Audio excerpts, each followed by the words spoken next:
We are now continuing our program, which is called Now. Hic et nunc, here and now.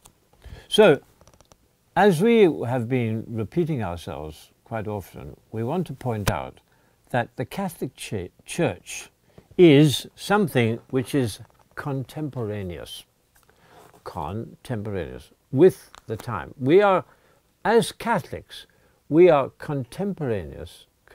Our lives are contemporary with God, with Jesus. That is the magic, we could say, of the Catholic Church, of the Paschal mystery. In the seven sacraments, we live right through the times of the Old Testament, the life of the Holy Trinity, the life of Christ, and our lives gradually become identified with the life of the Trinity, with the life of the Israelites, with the life of Jesus Christ, with other people's lives, and that is what we are doing. So one of the focal points of the whole story is the Holy Sepulchre. Now, the Holy Sepulchre means the Holy Tomb. And we could say that the tomb is, for most people, as the word sepulchre, we all know in English, we say, he talked in very sepulchral terms. Sepulchral. That's it. We want to realize that the sepulchre is a joyful place. In other words, we want to realize that our lives are heading for the sepulchre, but the sepulchre is also identified with the resurrection. So our joy and life comes through the sepulchre. Now, we could go on for quite a long time talking about this problem, because as we know, the tomb is what most people are terrified of. They said, one day I'm going to go into the tomb and these bones are going to rot and I'm going to rot.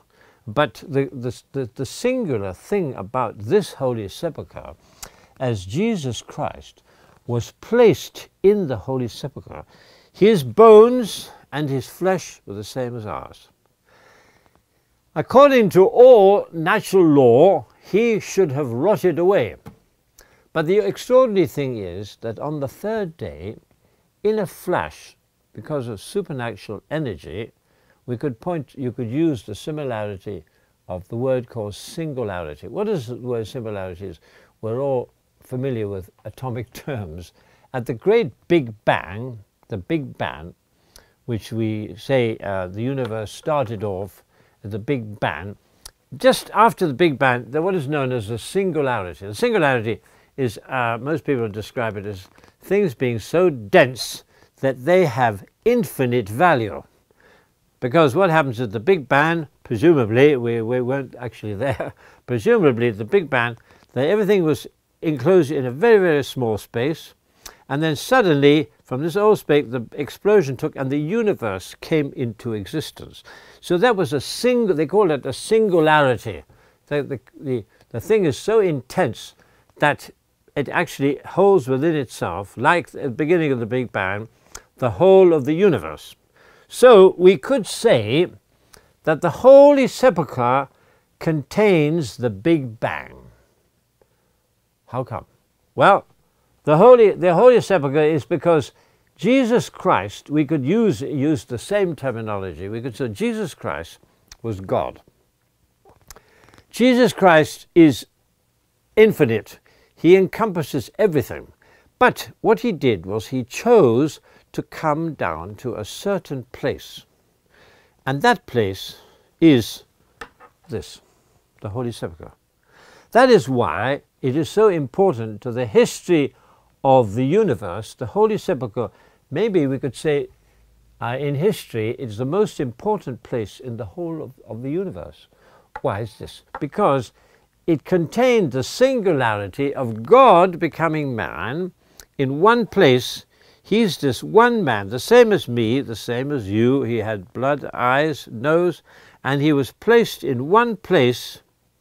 And according to all norms and natural norms and feelings and scientific ideas, he should have gradually rotted away and we open up the tomb and we see bones, the thing's a rotting mess. But the extraordinary thing is that this didn't happen. Why? Because it was a supernatural event. Because Jesus Christ was God. He came into the tomb in one place, and that is here. This Holy Sepulchre is in the northwest of Jerusalem. And we can go into how we can prove this, how we can disprove this, but it's a place in the north. So in other words, God became man. He was born in Bethlehem, he was brought up in Nazareth, and he died in Jerusalem. All very precise, all very scientific, it applies all the rules of chemistry. Why is this so? Because each of us is the same. You say, I was born in Cyprus, I was brought up in Scotland, and maybe I will die in Taipei. I don't know, quite possibly. I die somewhere anyway. So this whole existence, Cyprus, Scotland, Taipei, is just like a migratory bird. What am I doing? It's a load of baloney. But because I follow the same, you can say the same arc as Jesus, Bethlehem, Nazareth, Jerusalem, the Trinity, the Holy Church. And I follow in my own person, and you follow, if you're baptized and you believe this, you follow in the whole person. And the whole thing happened in the sepulchre. He died here. He died because just next to it is the Golgotha, where he died, and here is where he was buried, and here, this is the door of his tomb. You see, you have the sanctuary lamps. You can see this is a little tomb. You see, look, this is a tomb. That's the lid, and this is an angel, and these are women here, and we have here, up here, I'll show you later, there is a picture which is presented by the Catholics. This part, further down, is the Greek Orthodox, and further down is the Armenians. Okay, so we'll go into that greater detail, but you can see this is beautiful. Some people could say it's a bit overdone, but anyway, so now we're coming down here. All right, you see here, you can see these are the 12 apostles. See, these are the 12 apostles. This is the resurrection. These are the angels, and you can see the women who come. We'll see them later on. They come to see what they see. These are the 12 apostles, and the reason for the 12 apostles is we understand that when Jesus, the apostle means sent, okay, emissary. He's like a kind of emissary to be sent to other places. So the 12 apostles symbolizes the Catholic Church. So the Catholic Church was also born on this place, because when Jesus was crucified, out of his side there was water and blood. The water symbolizes baptism, the blood symbolizes the Eucharist.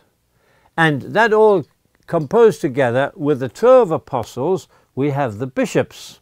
So all the bishops and the popes, yeah, you see. So we're now going along, we're going to see how we're going to get along. The next, this is, you see here, peacock. Just by the way, this sign, a peacock, why this is another story, but actually the peacock symbolizes resurrection.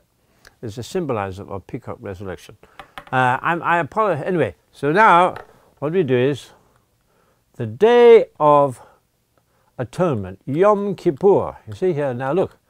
So what is the Day of the Atonement? Yom is day. Kippur is mercy in Hebrew. In English, the Day of Atonement. At one. You see, A become one. So what becomes one? Heaven and earth become one. So that happens. This feast in the Jews, as we all know, they have all sorts of feasts. And Jesus Christ, but why do they have their feast? the Jewish, we all know, they started 4,000 years ago with Abraham. And God designed the Jewish nation so that they would gradually lead up to Jesus Christ. So what happened was that the Jews had all sorts of stories and feasts, and what they were doing, we could say they were building up the God-man. They were building Jesus. And the most important part of these things were these rites. So most of us today are appalled. For example, one of the criticisms of the Catholic Church is that if I go to a Catholic church, I am presented as a priest standing up there and as an altar, and we have all these rites and bobbing and standing up and sitting down and reading this and reading that. And some people just can't take it. They prefer to go next door to a color, okay, or they kind of like a dancing or some kind of ceremony where Alleluia, Alleluia, my God, and all this carry on, which is all very well. I scream and shout when I'm on my honor. Why scream and shout? And we all like screaming and shouting. But if we want to get to heaven, maybe there's something. So we have what right. So the Jewish people, every year, in the 7th month, because the 7th month is the holy time, they have the Feast of the Atonement. And that's Yom Kippur. Yom, day, the day of mercy. The day because God is merciful.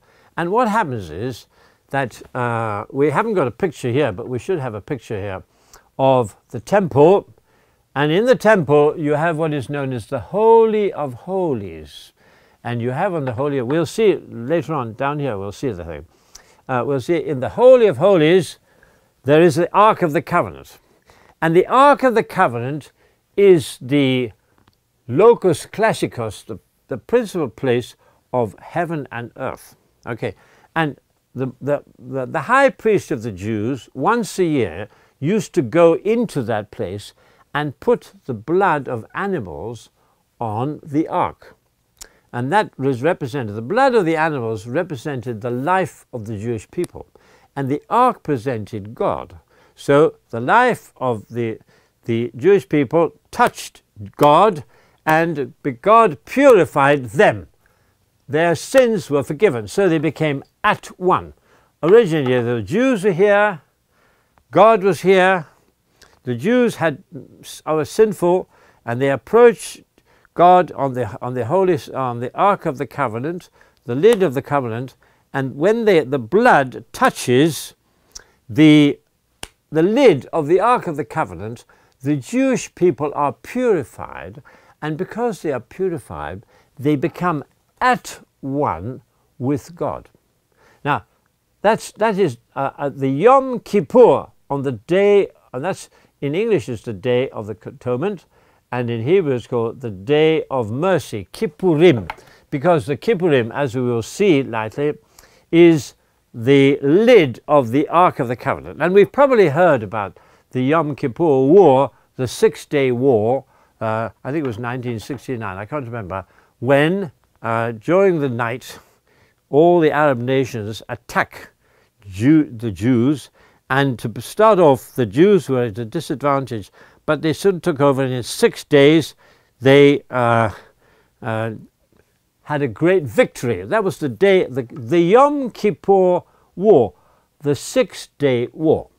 Now, the Yom Kippur, what has that got to do with Jesus Christ? Well, the reason is that the Yom Kippur was a Jewish ceremony presenting the at-one-ment, how God and man was joined. Well, Jesus Christ is a living day of Yom Kippur.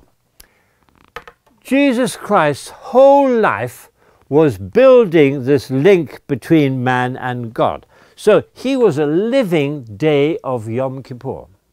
And our lives can be the same. For example, if I am tucking into bacon and eggs in the morning, I haven't had bacon and eggs for a long time. They could be tucking into bacon and eggs in the morning, but before tucking into the bacon and eggs, I'm being told to shut up now. Before tucking into the bacon and eggs, I've been to Mass. So now what am I doing? I have my bacon and my eggs. But because I've been to Mass, and the Mass is the Day of the Atonement, my bacon and eggs become part of a heavenly sacrifice, and my normal everyday activities become Trinitarian, divinized, theosis divinities. So the next little show we have here, we are going to go to heaven, we're going to go up to the whole lot, and we're going to go to earth. So have a good time. Thank you so very much.